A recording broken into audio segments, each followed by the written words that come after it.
If you do anything use protection, और मेरे से ज्यादा मेरी बड़ी बहन को बोलो। ছোট পর্দা দিয়ে ক্যারিয়ার শুরু করা অভিনেত্রী রোশনি ওয়ালিয়ার বড় পর্দায় অভিষেক হয়েছেন অজয় দেবগনের সান অফ সর্দার 2 দিয়ে। সম্প্রতি রোশনি মাকে এই সাফল্যের কৃতিত্ব দিয়েছেন। সেই সঙ্গে জানিয়েছেন কিভাবে রোশনির মা খোলামেলা মানসিকতা ও আধুনিক দৃষ্টিভঙ্গি নিয়ে তাকে গড়ে তুলেছেন।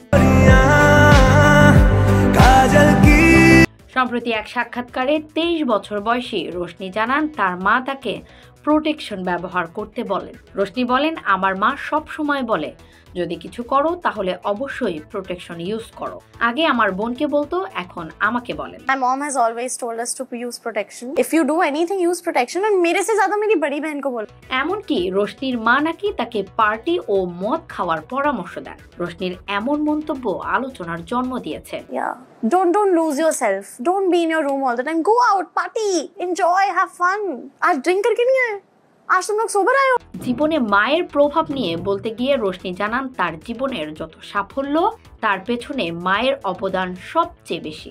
উনি যেমন স্বাধীনতা দিয়েছেন তেমনি সঠিক দিক নির্দেশনাও দিয়েছেন। রোশনি ওয়ালিয়ার এমন খোলামেলা বক্তব্যে অনেকেই বিস্মিত, আবার অনেকে প্রশংসাও করছেন তার মায়ের মুক্ত মনোভাবের।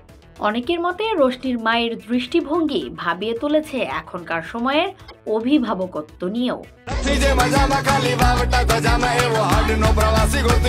ডেস্ক রিপোর্ট, যুগের চিন্তা।